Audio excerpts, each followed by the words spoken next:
Assalamualaikum warahmatullahi wabarakatuh.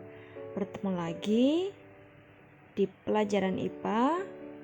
Pada kesempatan kali ini kita akan membahas tentang sistem gerak pada manusia. Oke, pada sistem gerak pada manusia, seperti yang kita ketahui kemarin, bahwasanya kita mempelajari tentang sistem gerak pada makhluk hidup.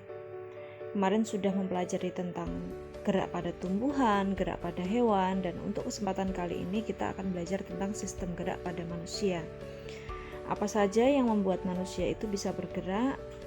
Jadi yang akan kita pelajari antara lain ada tulang penyusun rangka tubuh, nanti meliputi ada tulang tengkorak, tulang anggota badan, tulang anggota gerak. Kemudian tulang anggota badan sendiri nanti akan dibagi menjadi tulang belakang, tulang dada, dan tulang rusuk. Terus untuk bagian kedua yaitu persendian. Nanti yang akan kita pelajari ada sendi mati, sendi gerak, sendi kaku. Kemudian otot. Otot nanti juga terdiri dari otot luri, otot polos, dan otot jantung. Begitupun juga gangguan. Nanti ada beberapa gangguan yang akan kita pelajari mengenai gangguan pada sistem gerak. Seperti itu. Ini adalah peta konsepnya saja ya. Nah, oke, kita masuk ke materi. Sistem gerak pada manusia, apa aja yang akan kita pelajari? Seperti yang disampaikan tadi di peta konsep, kita akan mempelajari rangka, sendi, dan otot, serta gangguan atau kelainan pada sistem gerak dan upaya mencegah serta mengatasinya. Nah, ini adalah beberapa istilah penting yang harus kalian ketahui. Apa yang dimaksud dengan sistem rangka, apa itu sendi, apa itu tulang, apa itu otot, apa itu osteoblast, apa osteosit, dan apa osifikasi. Nah, mengapa kita harus mempelajari sistem gerak? Mengapa ini penting? Karena mempelajari materi ini akan membantu kamu memahami organ-organ yang berperan dalam sistem gerak, sehingga kamu dapat menjaganya dengan baik. Sistem gerak pada manusia. Sistem gerak pada manusia tersusun dari rangka dan otot. Oke. Rangka disebut alat gerak pasif, sedangkan otot disebut alat gerak aktif. Nah, kenapa rangka disebut alat gerak pasif, sedangkan otot disebut alat gerak aktif? Karena otot itu sifatnya menggerakkan ya, yang bisa menggerakkan tangan kalian bisa melipat, kaki kalian bisa berjalan, itu tulangnya digerakkan oleh otot gitu. Karena yang menggerakkan adalah otot, maka ototnya disebut alat gerak aktif, dan tulangnya adalah alat gerak pasif. Nah, rangka itu hanya dapat digerakkan karena yang menggerakkan tadi adalah otot. Tulang itu adalah susunan rangka. Rangka itu adalah susunan tulang. Nah, ini kalau kalian lihat pada rangka ini ada tenda ya. Tenda kalau misal itu ada kain tenda, ada tiang tenda.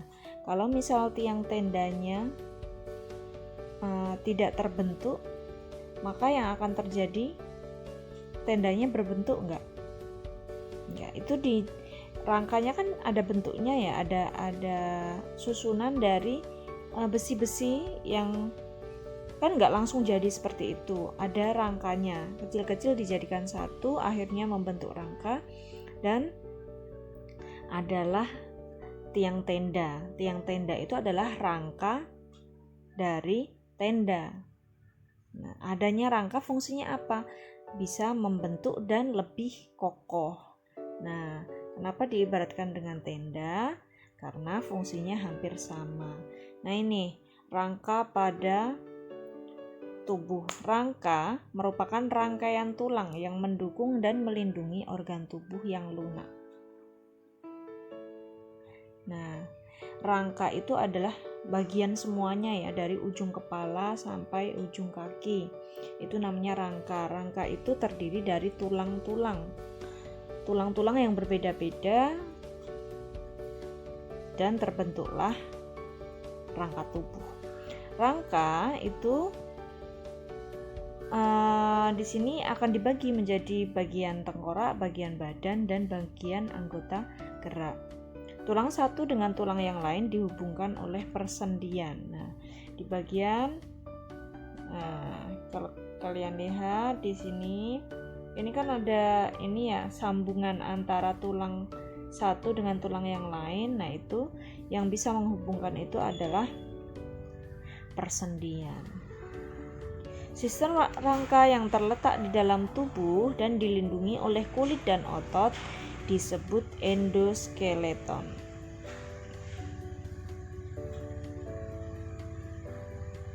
Nah, dari penjelasan tadi, maka kita bisa simpulkan fungsi rangka itu yang pertama memberikan bentuk tubuh dan menegakkan berdirinya tubuh.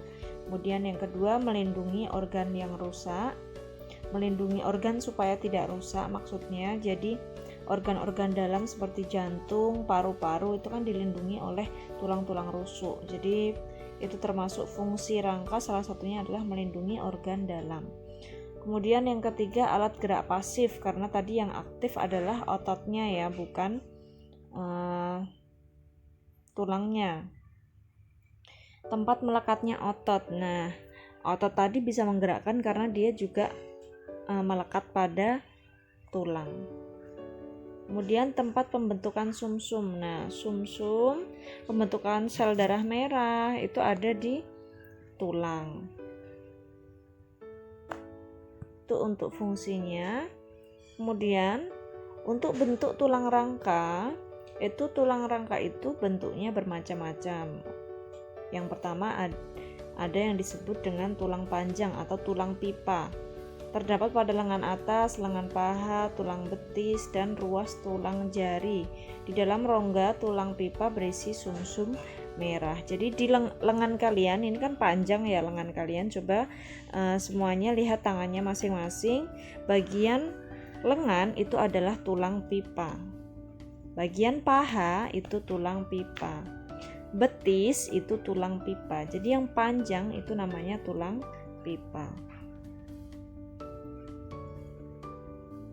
Kemudian ada tulang panjang. Kenapa disebut panjang? Karena ada tulang pendek. Tulang pendek terdapat pada ruas-ruas tulang belakang. Kalian pegang tulang belakang. Di situ kan panjang ya.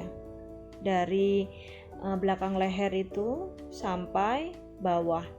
Itu kan panjang, tapi dia kenapa tidak disebut tulang pipa?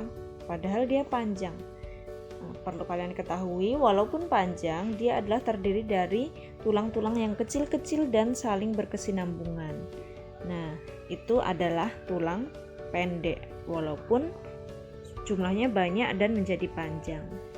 Terdapat pada ruas-ruas tulang belakang, pergelangan tangan, coba semuanya dicek ya, dan pergelangan kaki.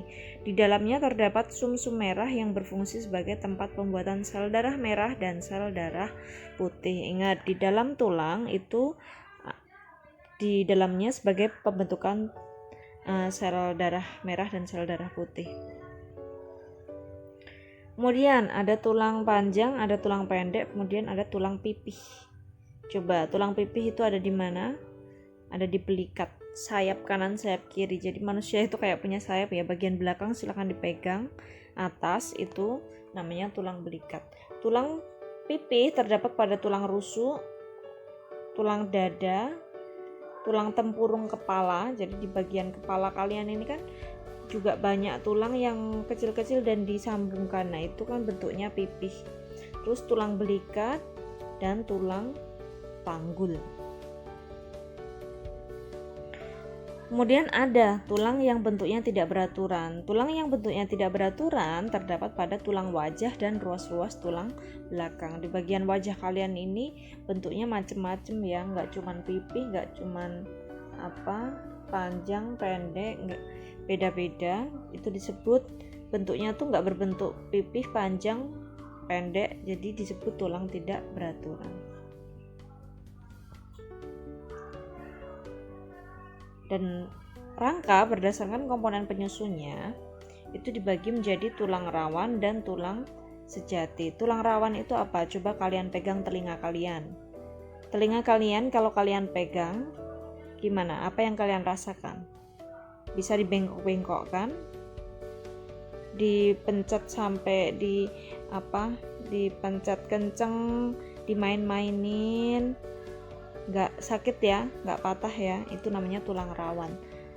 Ciri-cirinya terdiri atas sel-sel tulang rawan, bersifat lentur dan elastis, banyak mengandung zat perekat atau kondroblast dan sedikit zat kapur. Contohnya pada tulang hidung, ujung tulang hidung, ujung tulang pipa, daun telinga, antar ruas tulang belakang, trakea, dan ujung tulang rusuk.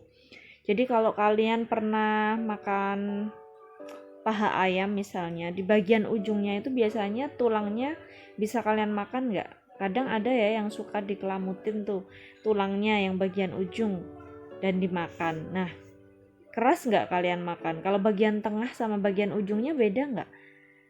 Kalau bagian tengah itu tulang lunak, kalau yang bagian pinggirnya itu tulang rawan. Jadi mudah untuk masih lentur gitu. Ciri-cirinya terdiri dari sel tulang rawan, lentur itu tadi ya. Terus tulang keras. Nah, tulang keras itu tadi yang bagian tengah dari tulang paha misalnya tadi, yang bagian tengah kan keras ya. Itu namanya tulang keras. Ciri-cirinya mengandung osteoblast yang menghasilkan zat pengikat di sekitar sel-sel tulang. Osteoblast juga membentuk sel tulang. Selain osteoblast, juga terdapat osteoklas yang merombak tulang dalam proses pembentukan rongga sumsum tulang.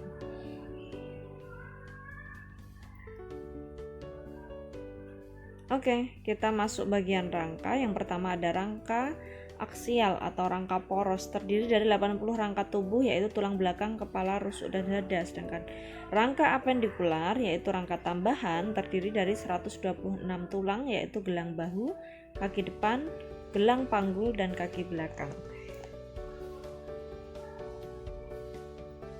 Rangka aksial terdiri dari tulang penyusun kepala. Nah, perlu kalian ketahui ini, coba pegang sambil lihat gambarnya, kalian pegang masing-masing. Tulang penyusun kepala atau tengkorak terdiri dari tulang tempurung kepala, ada 10 tulang, dan tulang-tulang wajah ada 13 tulang. Coba kalian pegang tulang dahi bagian depan, terus tulang baji ada di samping tapi yang depan yang kecil ya. Jadi di samping itu ada 2 tulang, yang kecil sama yang besar.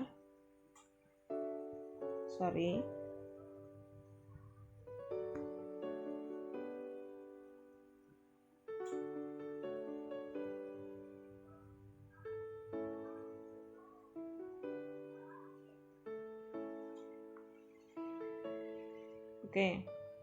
Ini kan ada 2 tulang ya, bagian samping tulangnya ada yang kecil ada yang besar. Yang kecil namanya tulang baji, kalau yang besar namanya tulang pelipis bagian samping. Kemudian di bawahnya ada tulang air mata. Tulang air mata itu ada di bagian mata. Kemudian ada tulang hidung, tulang pipi, tulang rahang atas, tulang rahang bawah, kemudian ada tulang lidah kecil di bagian ujung. Kemudian ke belakang ada tulang tengkorak di bagian belakang bawah. Oke. Kalau yang bawah itu namanya tulang tengkorak, kalau yang atas namanya tulang ubun-ubun. Ingat-ingat ya.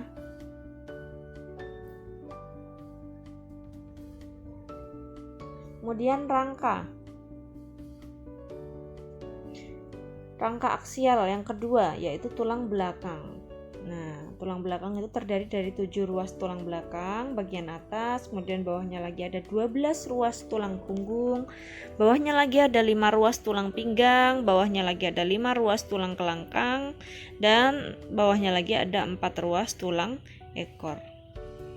Rangka aksial selanjutnya adalah tulang rusuk atau tulang iga. Tersusun dari 12 pasang tulang iga. Kalian perhatikan itu ada 7 pasang tulang rusuk sejati. Jadi bagian atas ya, perhatikan gambar, ada 7 pasang tulang rusuk sejati kanan dan kiri. Kemudian ada 3 pasang tulang rusuk palsu bagian bawah yang tidak penuh, itu palsu. Terus ada 2 pasang tulang rusuk yang melayang. Kalian lihat ya, ada 2 pasang, bagian belakang bawah itu 2 pasang tulang rusuk melayang. Rangka aksil selanjutnya adalah tulang dada. Tulang dada itu terdiri dari bagian atas atau hulu, tulang hulu, kalian perhatikan gambar lagi. Kemudian ada bagian badan, tulang badan. Kemudian C, tulang pedang-pedangan. Tulang pedang-pedangan itu yang ujung kecil bagian bawah, itu namanya tulang pedang-pedangan. Nah, terus ya ini rangka yang apendik terdiri dari gelang bahu. Tuh. Gelang bahu berjumlah 2, yaitu di kanan dan di kiri, masing-masing terdiri dari tulang selangka dan tulang belikat. Terus rangka apendikular terdiri atas yang kedua tadi yang pertama tadi gelang bahu, terus yang kedua alat gerak bagian atas. Alat gerak bagian atas terdiri dari 2 tulang lengan atas, kemudian 2 tulang hasta, 2 tulang pengumpil, 16 tulang pergelangan tangan, 10 tulang telapak tangan, dan 28 jari-jari tangan.